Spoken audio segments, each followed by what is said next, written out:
Otep à tous, bien-aimés frères et sœurs. Les amis, comment peut-on prendre par la diplomatie ce qu'on vous a ravi par les armes? Comment? Est-ce que c'est possible? Ça, c'est ma question. Réponse, c'est impossible. Qui tue par l'épée, meurt par l'épée. Si on vous a pris ça par les armes, vous devez prendre des armes pour les prendre. Question. Pourquoi tout le monde crie? Il y a X là-bas, la maison militaire, les généraux, les ceci, les cela. Vous croyez que ces généraux-là, il n'y a aucun qui est patriote? Vous croyez? Tout ce qui échoue là, il n'y a aucun qui est patriote. Vous pensez à ça? Est-ce que vous croyez que c'est possible? Non. Il y en a des patriotes. Mais pourquoi ils ne font pas ce qu'ils doivent faire? Parce qu'ils ont un chef qui ne leur demande jamais des comptes. Mais pourquoi le chef ne leur demande pas des comptes? Parce que ce qu'ils sont en train de faire, c'est ce que le chef veut.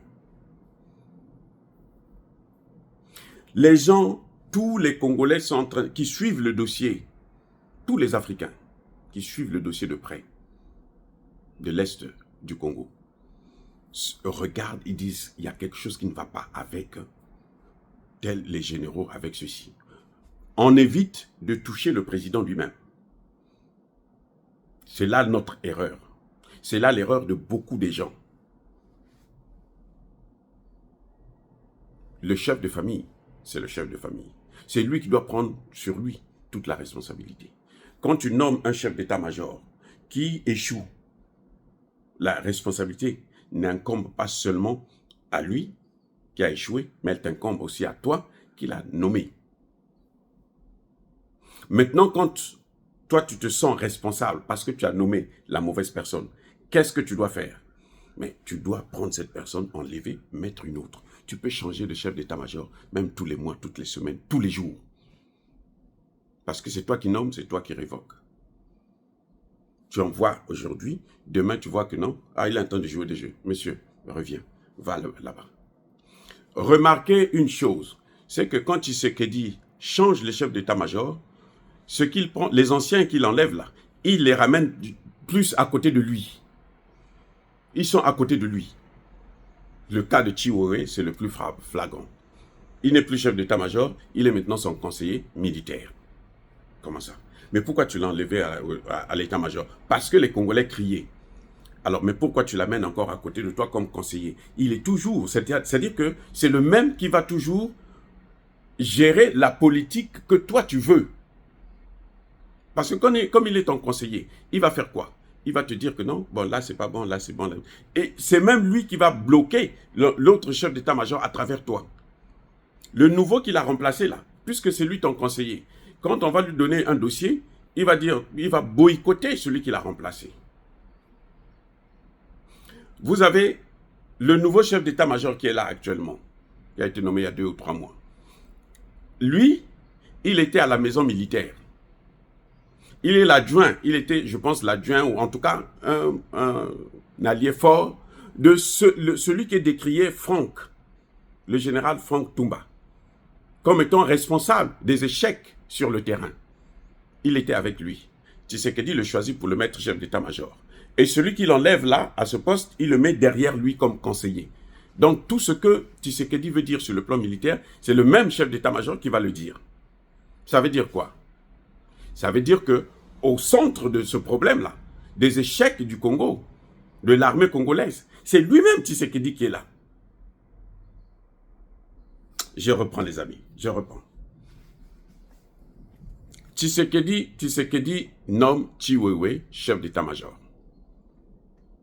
Chiwewe essaie de faire ce qu'il peut. Tout le monde est en train de crier, mais l'armée ne fait que être dégradée, humiliée. Les militaires sont humiliés tous les jours. Chiwewe a reçu l'argent, aurait, soi-disant, parce que moi je ne crois plus maintenant, aurait reçu l'argent pour former 40 000 soldats. Il a formé seulement 13 000. Le chef d'état-major, le président de la République se rend compte que son chef d'état-major n'est pas efficace, il n'est pas bon. Il dit, je veux changer de chef d'état-major. Qui va prendre? Il va prendre un élément qui a été formé par Franck Toumba, qui a reçu le prix Nobel de la France pour bons et loyaux services. Tshisekedi le sait. Il ne s'est jamais posé la question, mais comment se fait-il que lui, il est mon chef de la maison militaire, et puis moi, je ne le décore pas, c'est la France qui le décore. Quel est le service qu'il m'a rendu ou qu'il a rendu à la France? Il devrait se poser la question. Pourquoi ils ont fait ça? Cet ambassadeur serait même viré. Mais non, il ne peut pas le virer parce qu'il travaille pour Tshisekedi. C'est dans la logique du travail qu'il est en train de faire pour Tshisekedi qu'on lui a donné ce prime d'honneur. Donc, maintenant, il prend un de ses gars, il le nomme chef d'état-major. Il prend celui qu'il a trouvé que le peuple est en train de décrire comme étant incompétent, il le prend, il le met derrière lui comme conseiller spécial, conseiller militaire. Ça veut dire quoi? C'est toujours le même qui va gérer l'armée. Donc, il va toujours faire exactement ce qu'il faisait quand lui-même il était chef d'état-major. Mais si on arrive à ce niveau, ça veut dire que le président lui-même est d'accord avec cette politique de boycotter l'armée congolaise. Ah, les amis, voyez les choses au clair. Le président lui-même est d'accord avec lui pour boycotter l'armée congolaise, pour affaiblir l'armée congolaise, pour tuer l'armée congolaise. Vous ne pouvez pas comprendre que il y a sur le terrain, quand vous voyez les Sukhoi sortir là, les soldats sur le terrain sont obligés de supplier. Ça fait pitié. Ils sont obligés de supplier à Kinshasa. Il faut des coups de fil depuis Kinshasa. Ils supplient, ils pleurent. S'il vous plaît, envoyez-nous les Sukhoi, sinon on va nous tuer tous. C'est là qu'ils se disent, non, tout ce carnage, ça risque d'être un peu trop lourd. Ah, ils envoient les Sukhoi, ils viennent bombarder, après ils disparaissent. Et ils nous ont sorti une bonne, alors l'échappatoire, non, le brouillage. Le brouillage. Ce qui est faux. Parce que s'il y a le brouillage, qu'est-ce qu'on fait? On va chercher une technologie pour enlever ce brouillage-là. Vrai ou faux? Mais on va l'avoir où? Puisque le brouillage-là, il est israélien, il est français, il est anglais, il est américain. Est-ce que vous allez partir encore en France? Vous demandez aussi, vous voulez faire enlever le brouillage. C'est pas possible, ça ne marchera pas. Donc, vous devrez partir où? Vers les Chinois ou vers les Russes? Tshisekedi se lève. Non, un voyage en Chine. Quand il part en Chine, il ne parle pas de son armée. Oui, Tshisekedi n'a jamais parlé avec les Chinois de l'armée. Il n'y a pas de contrat sur le plan militaire. Alors que c'est la priorité. Il vient, il dit non, donnez-nous l'argent, on va construire les routes. Mais où? Vous allez construire les routes à Goma? Non. Donc, Tshisekedi lui-même est responsable, les amis. Pourquoi maintenant question, pourquoi il ne vire pas tous ces militaires-là qui ont échoué? Parce que s'il vire Franck Toumba va sortir, il va sortir le dossier quand il ne sera plus là. C'est pour ça qu'il les garde autour de lui, pour qu'ils puissent garder l'information, la vérité. Sinon, ils vont dire la vérité au peuple que non, c'est pas nous, c'est lui-même. Les amis, comme eux aussi, ils sont bien gâtés financièrement. Ils ont des milliards tels que vous les voyez. Ce sont des milliardaires. Tous les grands chefs militaires là. D'autres ont des carrés miniers et tout machin, que Tshisekedi lui-même sait et donne. Pour qu'il puisse faire boycotter l'armée congolaise. Boycotter le peuple congolais. C'est ça.